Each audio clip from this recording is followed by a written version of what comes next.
Hello, everyone. Today we are going to talk with Dave Salmon about the current situation of Morecambe Football Club. Dave Salmon works for Beyond Radio and Central Radio and hosts a podcast dedicated to Morecambe FC called the Shim's Verdict Podcast. Right, Dave? That's correct. Thank you very much indeed, Bruno, for that wonderful introduction. How would you describe to the current situation Morecambe FC is facing at an institutional level? Current situation at Morecambe is very, very bad indeed. We have an ongoing ownership situation where our current owners, they put the club up for sale in September 2022. So nearly 3 years have passed and the club hasn't been sold. We've now got this very, very bad situation where, as you said there, Bruno, we'd not been relegated at all in 102 years of our history. We were playing in the EFL League One, which was the highest division that the club had ever played in its history. Since the club had been put up for sale, we have been relegated twice in 3 seasons. And we fell from English Football League, EFL League One, into what's known as the National League, which is the division below the EFL. That's the 5th tier of English football. And it was the first time for 18 years that we had been back playing at that level. In terms of the ownership situation, the club has been up for sale for nearly 3 years now. And one particular buyer, an organisation called the Punjab Warriors, a year or so ago, they had agreed a takeover with our current owners, who are a company called Bond Group Investments. The problem that Punjab Warriors had was there are certain regulations and rules and tests that the English Football League ask any new buyer of a football club to undertake and pass to make sure that they are a good owner and they are buying a football club for the right reasons and that they can run a good business. It took these prospective new owners, Punjab Warriors, it took them more than 1 year to pass these tests for various reasons. But in June of this year, they announced on the Morecambe Club official website that they had now passed these tests. They had agreed a financial deal with Bond Group Investments, the majority shareholders of the club, and they were hopeful that the deal would be completed in a few days later. The deal didn't quite then get completed. This was on the 7th of June.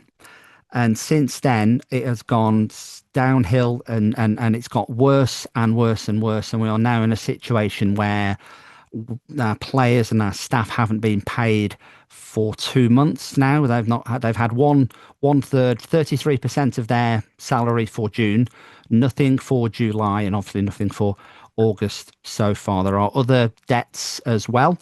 And it's a very, very bad situation. Meantime, we have been suspended from the National League, the division that we have been relegated into. The season starts tomorrow. We are not allowed to play. We are suspended, and the situation is quite simply, if we don't get the sale completed by the 20th of August, then the National League will meet again to decide what punishment the club will be handed, and we would probably be expelled from the league, and we would have no football at Morecambe this season. Throughout English football history, we've seen cases like Bury, Wimbledon, Enfield Town. What similarities do you see between those clubs and Morecambe FC? There is a lot of similarities between those clubs, and here in England, Bruno, as you said there, a number of clubs have unfortunately gone out of business because of financial situations. The last club to be in a similar situation to us was as you said, Bury, and they got expelled from the EFL in 2019, and they had to start again. They had to make a new club effectively, and they had to start. I think about the equivalent, if you can understand this, Ricardo, the equivalent of 10 steps down the football pyramid, if that makes sense. So very, very low level, and they've had to gradually work their way back up again, and that's what they are in the process of doing now. And unfortunately, that will happen to Morecambe if if the ownership isn't, the takeover isn't completed by August the 20th. If we are expelled from the National League, we don't have another division to play in this season because the season has already started. So there would be no football in Morecambe this season. How easy or difficult is it for a club in Morecambe's position to be saved at the last minute? It's very difficult to see what is going to happen in the next 1 or 2 weeks.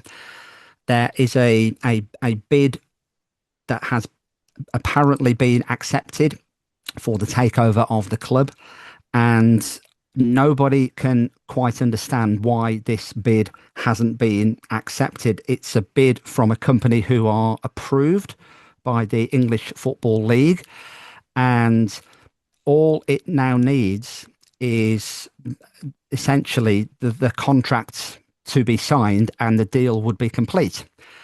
We believe that the reason that it hasn't been done is because perhaps the business who own Morecambe Football Club at present, there might be other debts or other financial situations that are tied in to the owners of the current owners of the club. And that is perhaps a reason why a sale can't be completed. Hopefully, there will be something that happens last minute, as you say. Hopefully it happens tomorrow, and that would be wonderful. Hopefully, something happens between now and the 20th of August. But at this moment, I would say, unfortunately, it is very unlikely that will happen. But you never know.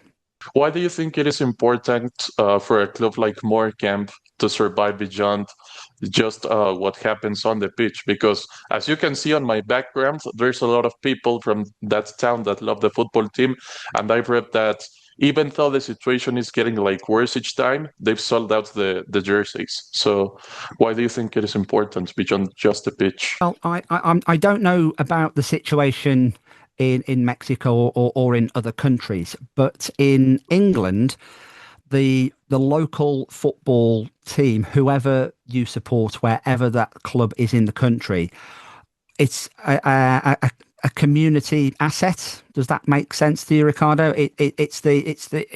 There's so much more that is everybody knows the club, everybody is involved in the club, whether or not you even support the team or whether you even like football. A team like Morecambe is part and the heart of the community. And as you may have read earlier this week, even though we might not even have a football team to support this season and no games to watch, we still launched our new kit.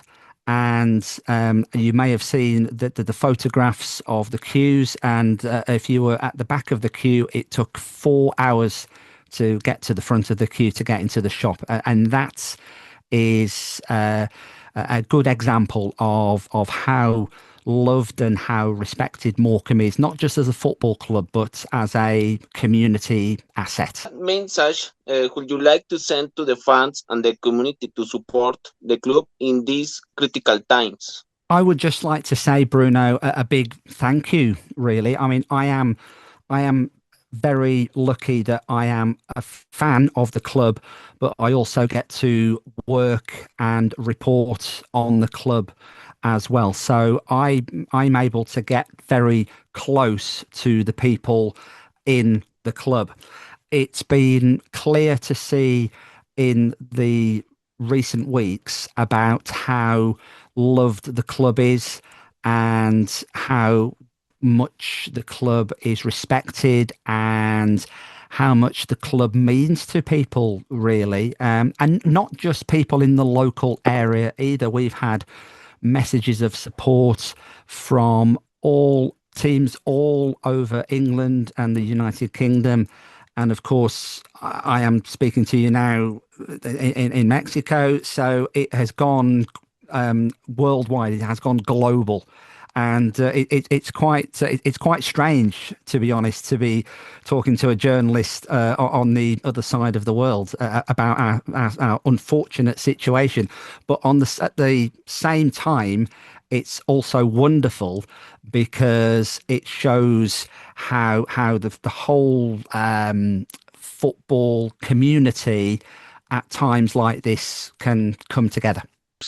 How do fans feel about Jason Whittingham as the owner? I think when Jason Whittingham and his company called Bond Group Investments first took the club over in 2018, we were very grateful that they did so at the time, because we were in a very bad financial situation then, and it was welcome that they came in as new owners.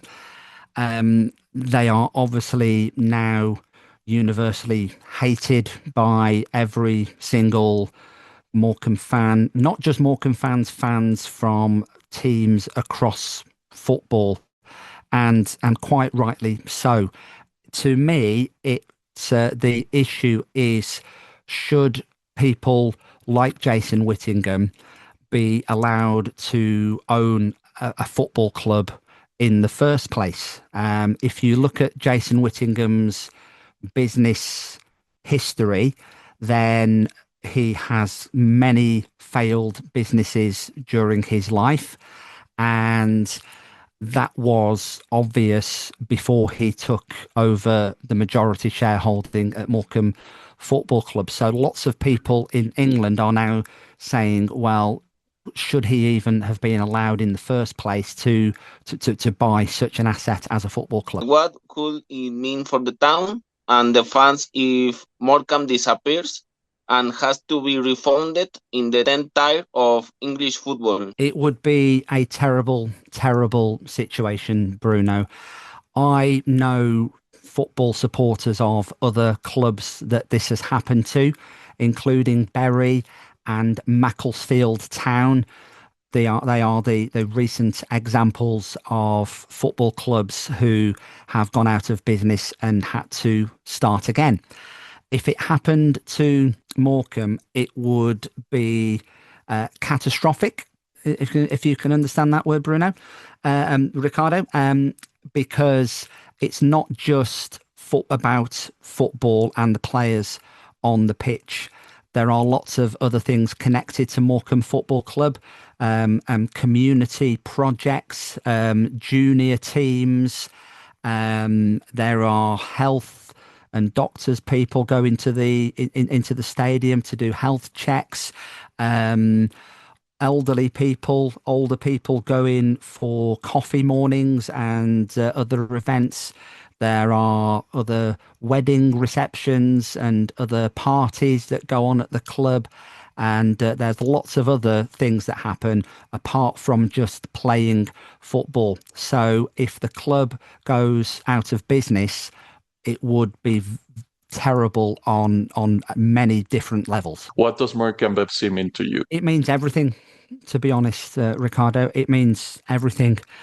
It's people's livelihoods at stake. It's people's careers, and it's utterly devastating and heartbreaking that something like this can be allowed to happen.